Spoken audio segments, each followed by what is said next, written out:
6h46, nous ouvrons le kiosque d'Europe 1, Thomas Soto. Pour commencer, un sondage qui fait la une du Figaro, Julie, et qui va sans doute faire beaucoup parler. 2 ans après, Hollande ne serait pas au second tour. Si la présidentielle se rejouait aujourd'hui, le chef de l'État obtiendrait, au premier tour donc, 19% contre 25% à Marine Le Pen et 29% à Nicolas Sarkozy. On aurait donc droit à un remake du 21 avril 2002. Le débat sur le SMIC occupe aussi une bonne place ce matin dans vos journaux et ça vaut à Pierre Gattaz, celui qui a rallumé la polémique, comme le décrivent les Échos, de s'offrir quelques unes, les Échos donc, mais aussi par exemple le journal de Saône-et-Loire qui titre « Chômage, sale temps pour le SMIC ». Et puis en une du Télégramme, des femmes sous les mers, ces dames qui vont bientôt être autorisées à servir dans les sous-marins. C'est une petite bombe, écrit le quotidien, qui nous rappelle que jusqu'alors, les sous-marins étaient un des derniers bastions réservés aux hommes. Le Monde, sur le même sujet, évoque un tabou brisé, mais précise tout de même que seuls les sous-marins nucléaires qui portent la bombe sont concernés car leur habitacle plus vaste s'y prête. Malgré le chaos qui persiste là-bas, la situation en Ukraine a en revanche un petit peu disparu des unes ce matin. Oui, sauf dans un nouvel hebdomadaire. Il s'appelle Le 1. L'hebdo qui se déplie. Exactement, lancé par Éric Fotorino, l'ancien patron du Monde.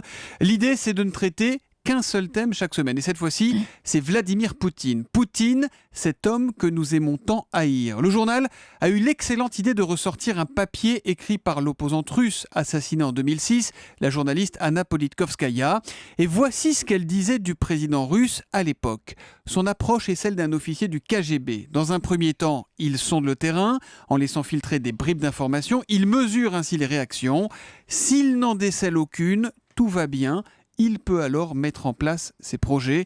On a un peu l'impression, Julie, que c'est exactement la méthode que Poutine est en train d'employer en Ukraine.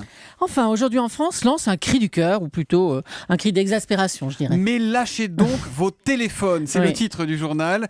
Imaginez, Julie, qu'on passe 1h20 chaque jour, 1h20 par jour, le nez et l'attention collés à nos portables. Et le quotidien nous présente les 5 commandements anti-goujaterie. Alors, quelques exemples. 1. Dans les transports, je lève la tête. 2. Je ne téléphone pas en passant à la caisse. Là, on n'est pas loin, c'est vrai, du comble de l'irrespect.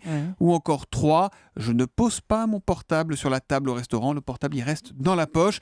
Ce qui est drôle, Julie, c'est que, regardez le journal, 5 pages plus loin, le même quotidien nous explique comment faire du lèche-vitrine avec son smartphone. Ah bah oui, c'est vrai.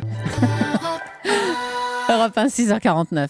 À la une des régions, votre rendez-vous chaque matin avec une actualité régionale. Émilie Bonneau, avec dans le Pas-de-Calais, grâce à La Voix du Nord, un homme prêt à tout donner et même à donner son rein contre le solde de son crédit immobilier. Oui, alors forcément, ça interpelle, mais la proposition est à la hauteur du désespoir de Patrick Vergeot, 50 ans, embourbé et endetté après avoir eu affaire à un promoteur véreux.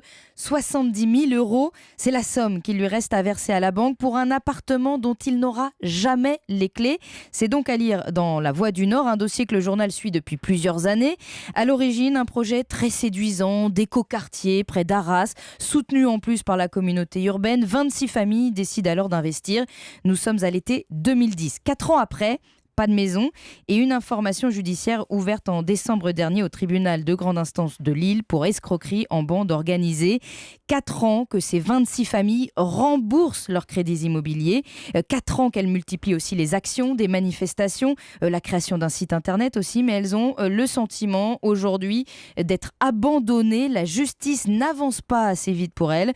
C'est donc ce qui pousse Patrick Vergeot à donner son rein. Lui a déjà versé 80 000 € et n'a plus les moyens de louer. Il est obligé de loger à droite à gauche, une semaine par-ci, par-là, chez des amis. Voilà donc sa situation aujourd'hui. Histoire que nous raconte ce matin La Voix du Nord. On rappelle qu'en France, la loi interdit formellement de faire commerce de ces organes. Merci Émilie Bonneau.